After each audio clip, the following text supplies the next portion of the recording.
Halo semuanya, apa kabar sahabat kompas.com semuanya? Balik lagi bareng Reni di sini. Saya punya janji kemarin untuk menceritakan tips agar bisa lolos seleksi dari petugas haji.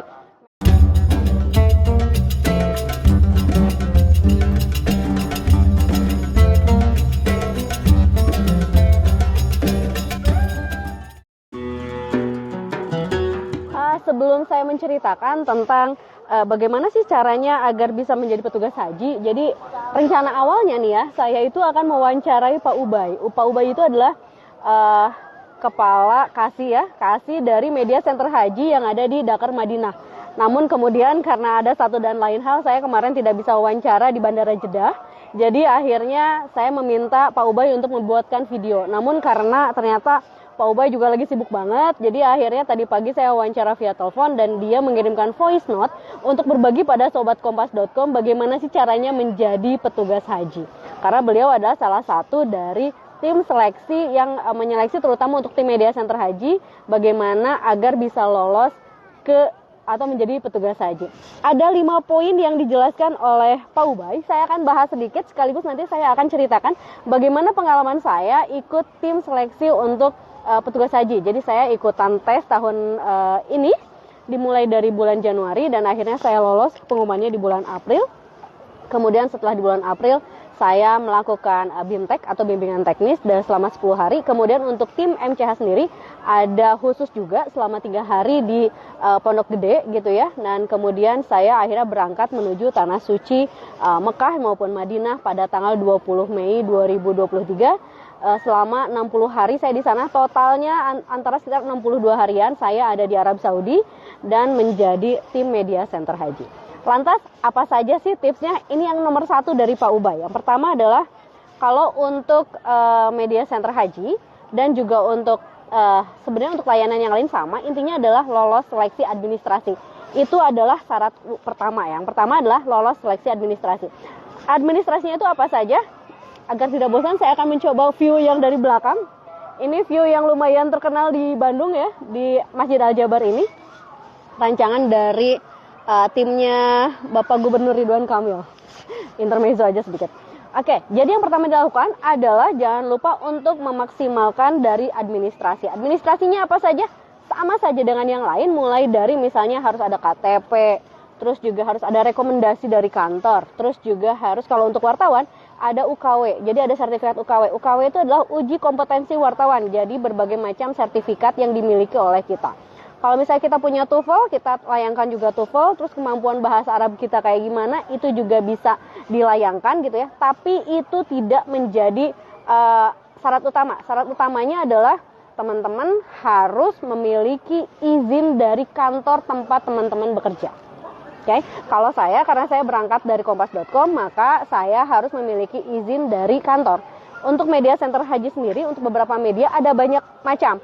Kalau untuk kompas.com, begitu saya mendapatkan informasi tentang seleksi untuk media center haji, jadi petugas haji, maka saya share ke kantor, dan kantor akhirnya men-share itu secara umum.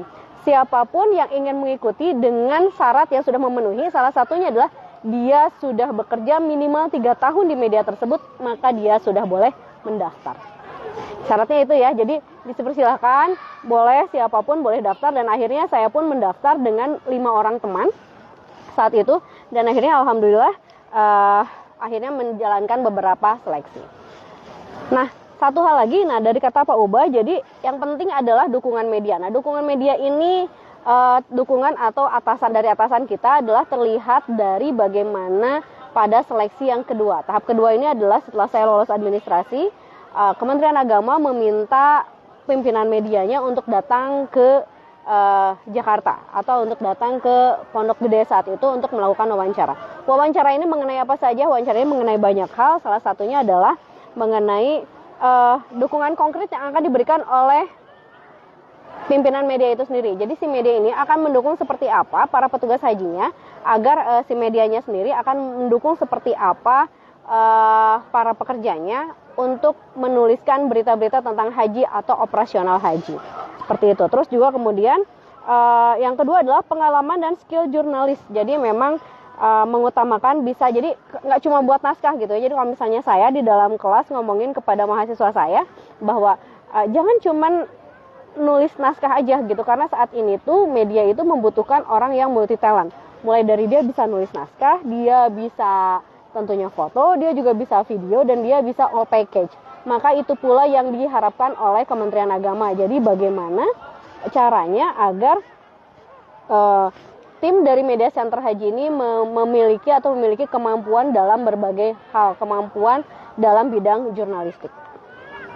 Oke, barangkali teman-teman bosan lihat muka saya akan coba untuk melihat kondisi sekeliling saja sambil saya menceritakan tentang pengalaman saya menjadi tim Media Center Haji.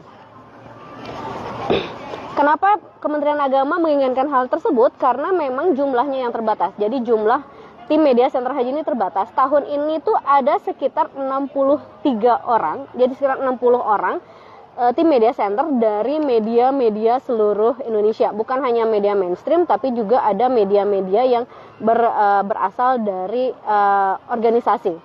Misalnya kayak NU, Muhammadiyah, mereka juga mengirimkan hal tersebut. Terus kemudian, nah kemampuan-kemampuan ini menurut Pak Ubay, jadi sebaiknya memang ditunjukkan. Jadi pada saat kita tes gitu ya, pada saat tes kita harus menunjukkan kemampuan-kemampuan itu. Dan ini memang terlihat dalam tes untuk wawancara ya, karena kan ada beberapa tes tuh. Yang pertama adalah tes administrasi, terus kemudian tes untuk program yang dilakukan oleh pemimpin dari perusahaan media itu tersebut. Terus kemudian yang ketiga merupakan tes untuk hal yang lainnya, yaitu CAT dan wawancara. Pada saat tes CAT ini nanti saya akan jelasin di belakang bagaimana tips and triknya dalam mengerjakan tugas soal-soal CAT ya. Tapi yang pasti adalah yang paling dideg-deganin adalah bukan CAT ya, tapi wawancara. Kenapa wawancara? Karena hasil dari CAT dan wawancara itu akan diakumulasikan menjadi nilai 100%. Nah, dan itu tuh tidak 50-50%. Jadi nilai CAT itu hanya diambil 40%-nya saja. Kemudian wawancaranya ini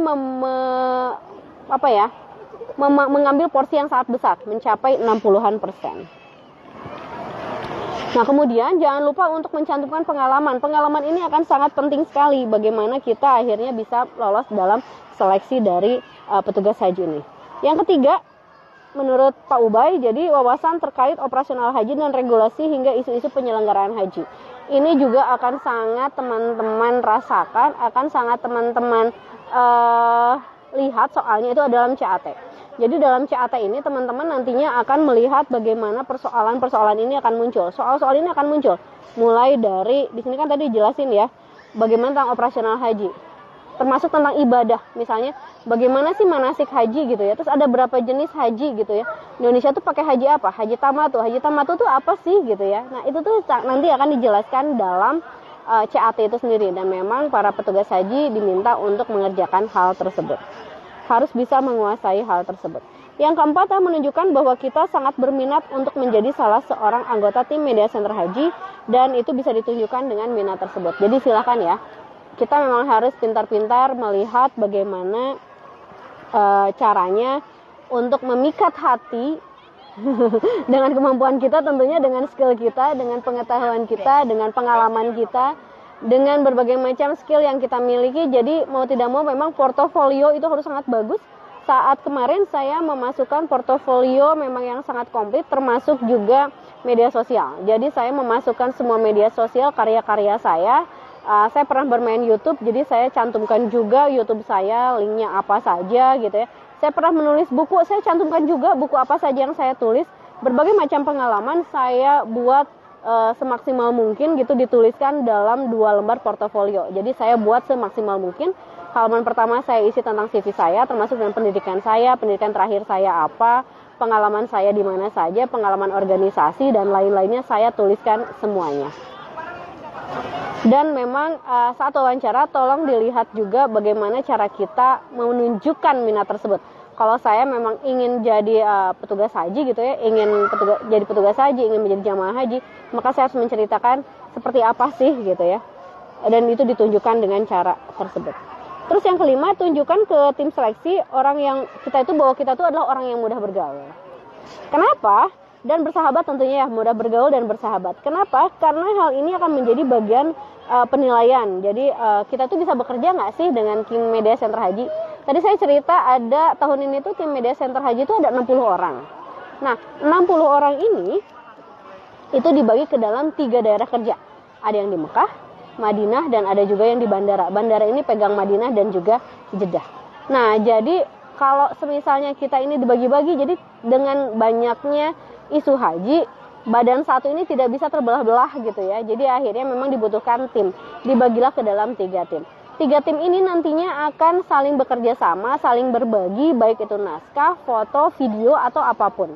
Jadi kita bekerja tidak untuk media kita sendiri, tapi kita bekerja untuk tim Media Center Haji yang dibentuk oleh Kementerian Agama. Di sanalah kita liputan segala macam itu diserahkan untuk berbagi. Jadi semuanya satu pintu, semuanya satu sumber.